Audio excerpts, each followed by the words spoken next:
स्वागत है आप सभी लोगों का एसीसी डिफेंस एकेडमी की एक नई वीडियो पे।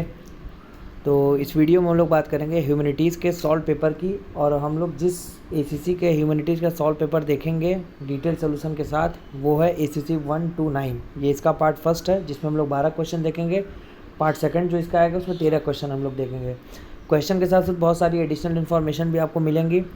और जो PYQ की फ्री वीडियो सीरीज़ और डिटेल सोल्यूशन आप लोग के लिए प्रोवाइड कराया जा रहा है वो आपके अपकमिंग एग्ज़ाम ACC 131 के लिए बहुत ही ज़्यादा इम्पॉर्टेंट है। प्लीज़ इसको देख लीजिएगा। शुरू करते हैं इस वीडियो को। When does monopoly by a business in the market exist. किसी मार्केट में मोनोपोली होने का क्या मतलब है? मोनोपोली होने का मतलब ये है कि उस मार्केट में कोई कंपटीशन नहीं है। मतलब एक प्रोडक्ट है और उसके एक ही सिंगल सेलर है। मतलब पूरे मार्केट में केवल एक सेलर है। एक सेलर होने से क्या होगा, उस जो प्रोडक्ट का जो दाम है ना वो सेलर डिसाइड करेगा, क्योंकि बायर तो बहुत सारे हैं लेकिन सेलर एक है। तो सेलर एक होगा तो प्रोडक्ट प्राइस क्या होगा, ऑब्वियस सी बात है वो बहुत ज़्यादा इंक्रीज़ करेगी। तो मोनोपोली का मतलब क्या होता है, किसी मार्केट में unique product with only one seller in the market exist. Since countries have different populations, comparing total income will not tell us what an average person is likely to earn. मतलब ये बता रहा है जब किसी company का हम लोग किसी कंट्री का हम लोग टोटल इनकम निकालते हैं तो टोटल इनकम निकालते हैं वो पॉपुलेशन के बेस पे निकालते हैं, लेकिन हमको उससे ये नहीं पता चलता है कि पर पर्सन कितनी इनकम आई। ठीक है, तो इसका सी होगा ऑप्शन।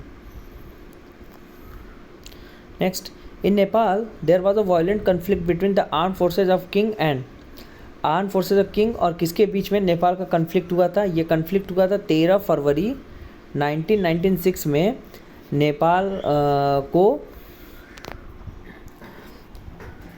रिपब्लिक कंट्री बनाने के लिए और साथ ही साथ जो नेपाल की किंग की सत्ता को हटाने के लिए ये कन्फ्लिक्ट हुआ था। King of Nepal arm forces and most guerrilla. Option B is the right answer. और ये जो क्वेश्चन है ना 2 से 3 बार रिपीट हुआ है, तो प्लीज़ इस सब क्वेश्चन को देख के जाइएगा आप लोग, जो एग्ज़ाम में डायरेक्टली 2 से 3 बार रिपीट हो चुके हैं। Western alliance was headed by, western alliance head किया जा रहा था US के द्वारा, द यूनाइटेड स्टेट्स।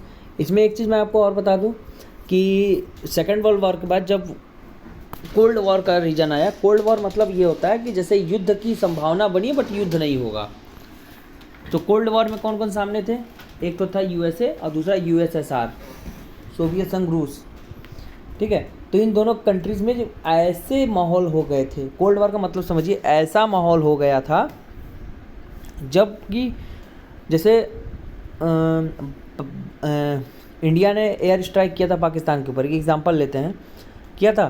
तो उस समय अभिनंदन वर्धमान जो थे वो गिर गए थे POK में, जिनको पाकिस्तानी आर्मी ने कब्जे में ले लिया।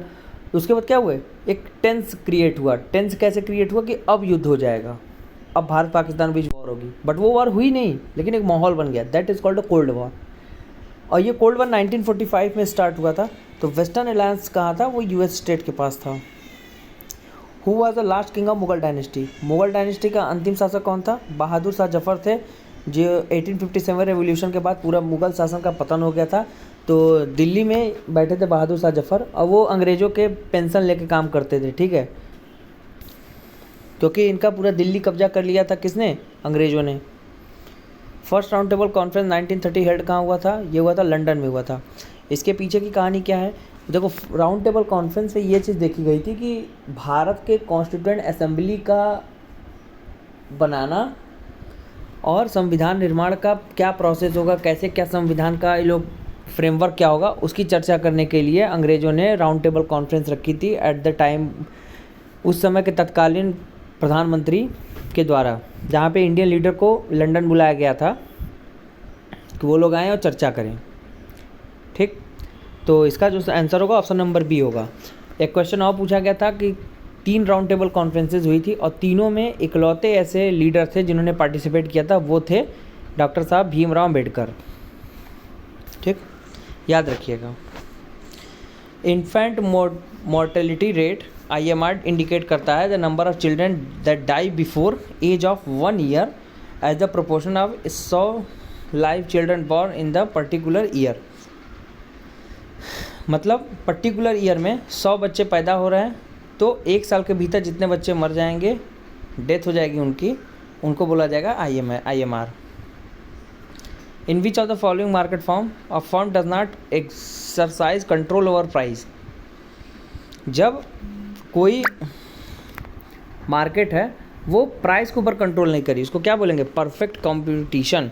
परफेक्ट कंपटीशन का मतलब क्या होता है? जैसे मान लीजिए आप कोई सामान बेच रहे हैं, ठीक, जितने प्रोडक्ट हैं, जितनी पब्लिक है, उन्हीं के प्रोपोर्शनल में क्या है? बायर्स हैं, सेलर्स हैं, दुकानदार हैं, उसको बोलेंगे परफेक्ट कंपटीशन।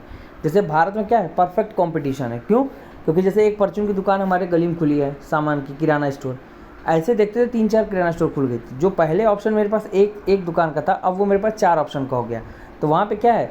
दुकानदार अपने मनमाना दाम नहीं बढ़ा सकेंगे किसी भी चीज़ का। तो that is called the perfect competition when product के रिस्पेक्ट में बायर और सेलर इक्वल हों। Which among the following impose a greater burden on the poor on then on rich. मतलब अमीरों के अपेक्षा गरीबों पे सबसे ज़्यादा जो टैक्स इम्पोज करके दिया था वो होता है रिग्रेसिव टैक्स। रिग्रेसिव टैक्स का मतलब होता है जैसे मान लो कोई ऐसा टैक्स है जो कम पैसे पे लगता हो, ज़्यादा पैसे पे ना लगता हो। जैसे मान लो सरकार आई, बोले कि हम रिग्रेसिव टैक्स लगाएंगे, तो रिग्रेसिव टैक्स का मतलब क्या होगा कि जो डेली कमा रहे हैं, डेली खा रहे हैं, जिनका महीने का वेतन 18,000 से कम है, 20,000 से कम है, उनके ऊपर क्या लगा देंगे? टैक्स लगा देंगे। लेकिन हम क्या करेंगे? हम इसे अमीरों से टैक्स ही वाला नहीं लेंगे। तो क्या होगा? अमीरों के ऊपर और ज़्यादा गवर्नमेंट का क्या होगा? होगा कि नहीं भाई, हम अमीरों को मदद करें और गरीबों से क्या करें? टैक्स लेकर अपना काम चला रहे हैं। That is called regressive tax. Which of the following has credit to give the liberty fraternity equality. ये भी 2 से 3 बार क्वेश्चन रिपीट हुआ है। इसका ऑप्शन होगा French revolution. Source of the Indian constitution मैंने बताया है, बहुत बार फ्री वीडियोज़ में बताया है कि फ्रेंच रेवोल्यूशन से फ्रेटर्निटी इक्वलिटी लिबर्टी का वर्ड लिया गया है। विच among the following movement was launch along the खिलाफत मूवमेंट। खिलाफत मूवमेंट के साथ कौन कौन से मूवमेंट लॉन्च किया गया था? वो था नॉन कॉर्पोरेशन मूवमेंट। अंग्रेज़ों के समय गांधी जी ने 1920 में ये चलाया था और बताया था कि जो लोग अंग्रेजी कॉलेजों में पढ़ रहे हैं, ब्रिटिश आर्मी में सर्व कर रहे हैं, वो सभी लोग अब ब्रिटिश की मदद करना बंद कर दें, क्योंकि जलियांवाला बाग कांड हो गया था। ठीक है, 13 अप्रैल 1919 के में हुआ था। साइमन कमीशन को लेकर भी बहुत ज़्यादा विरोध था। Where did the first to establish trade contract with the Roman Empire? Who were the first to establish trade contract with Roman Empire? Roman Empire के साथ किसने सबसे ट्रेड कॉन्ट्रैक्ट स्थापित किए थे? शार्क्स। Option C is the right answer. ACC 131 का जो एग्ज़ाम डेट है वो आपका पोस्टपोन हो गया 5 जुलाई से। अब जो एग्ज़ाम आपका होगा वो होगा 20 जुलाई 2024 को। ये एकदम अपडेटेड न्यूज़ है हमारी तरफ से आप लोग के लिए, और इसमें कोई डाउट नहीं है क्योंकि आपका ऑफिशियल नोटिफिकेशन भी आ गया है। तो आपको हमारे यूट्यूब चैनल पे ऐसे ही अपडेटेड कंटेंट मिलते रहेंगे। और अगर आप लास्ट के 1.5 मंथ में ACC 131 की प्रिपरेशन करके टॉप 500 रैंकिंग में आना चाहते हैं तो आप इस हमारे न्यू क्रैश कोर्स बैच से जुड़ सकते हैं। इस बैच को ज्वाइन करते ही आपको श्योर शॉर्ट PDF नोट्स मिलेंगे जो लास्ट 1 मंथ में MCQ वन लाइनर्स के फॉर्म में रहेंगी, जो लास्ट 1 मंथ में बहुत ज़्यादा इंपॉर्टेंट रोल प्ले करेंगी।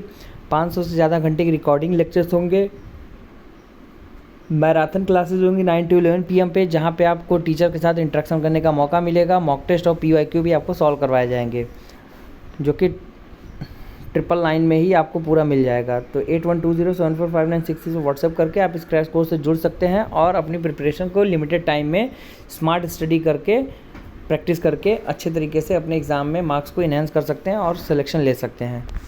मिलते हैं नेक्स्ट इसके पार्ट 2 में। Goodbye, take care, stay tuned with us.